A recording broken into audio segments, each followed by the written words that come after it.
ሰላም እንዴት ናችሁ? ሰላም ናችሁ? የቤተሰቦቼ እግዚአብሔር ይመስገን ሰላም ነኝ። ዛሬ በጣም ቆንጆ የሆነች ምሳ ናት።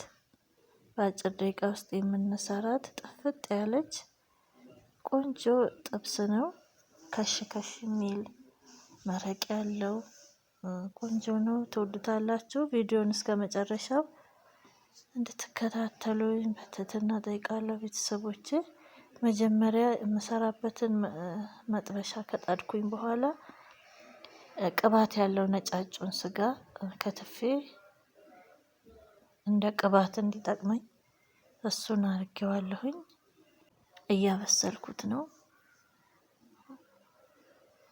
በጮማው በቅባቱ ነው የምጠብሰው ማለት ነው። በጣም ነው የሚጣፍጠው እንደዛ ስናደርገው። እንደዚህ ማድረግ ካልፈለጋችሁ ትንሽዬ ዘይት ለመጥበሻ ማድረግ ትችላላችሁ። እኔ ዘይት አልጨምርም ማለት ነው።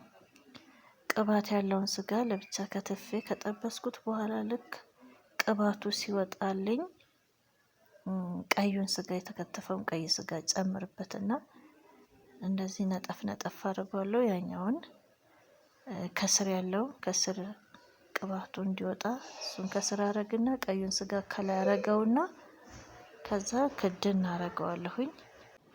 በእንፋሎቱ ክድን አድርጌው አበስለዋለሁ ማለት ነው።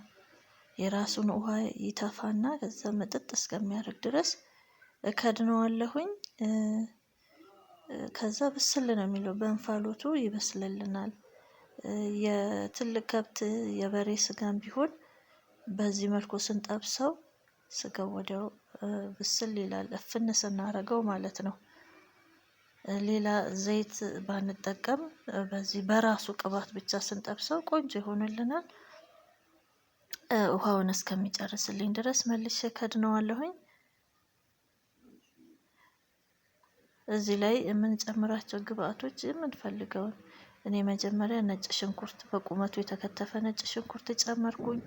ከዛ ደግሞ ካላችሁ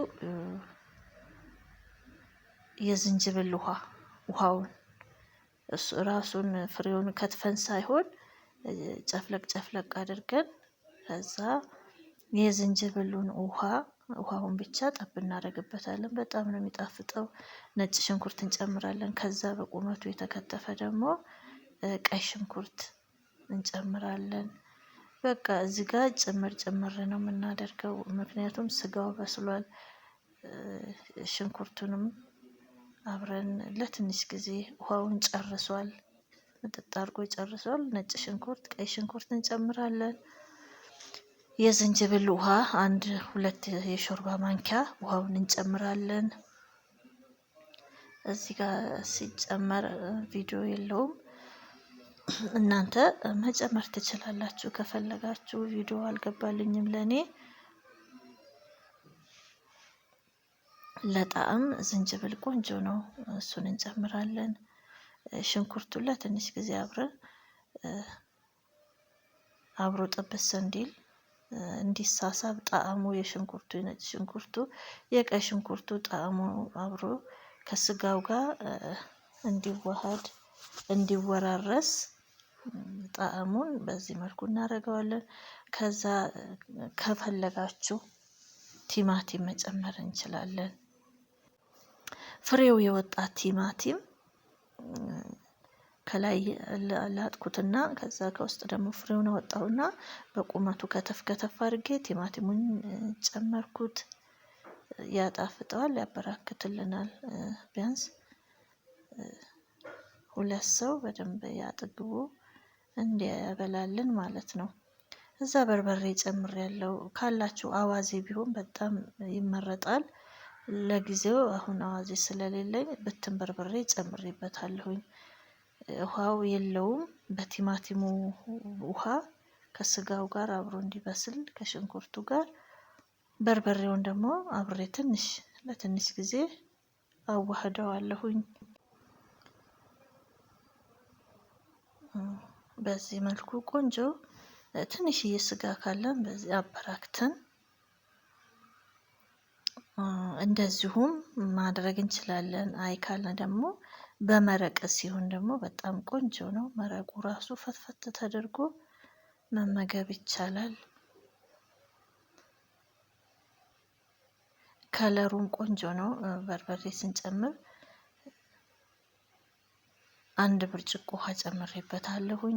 ምክንያቱም የመረቅ ጥብስ ስለፈለኩኝ መረቁን ስለፈለኩ ውሃ ጨምሬያለሁ። እናንተ ካልፈለጋችሁ ደረቅ ጥብስ ማድረግ ይቻላል።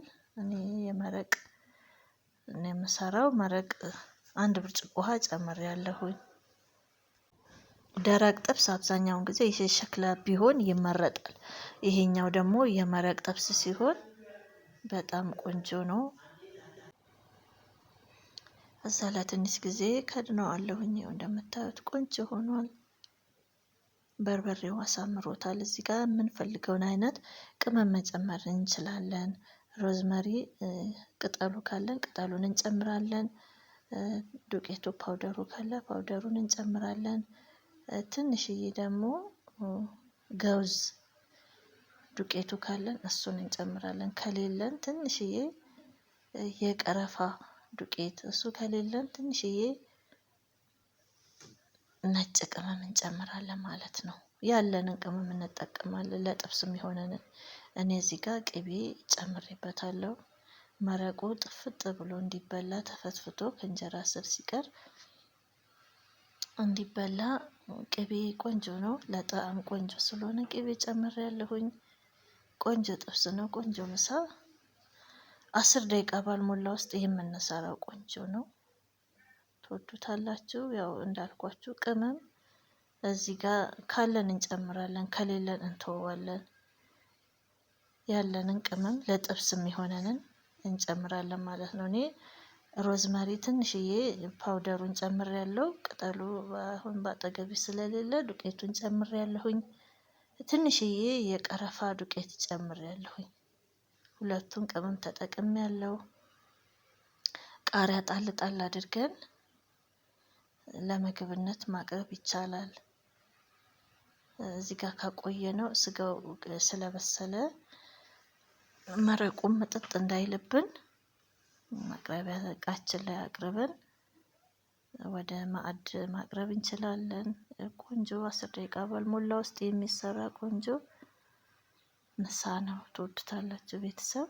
ያው አታውቁም ብዬ አይደለም፣ ያው እኔ ዛሬ የሰራሁትን ላጋራችሁ ብዬ ነው።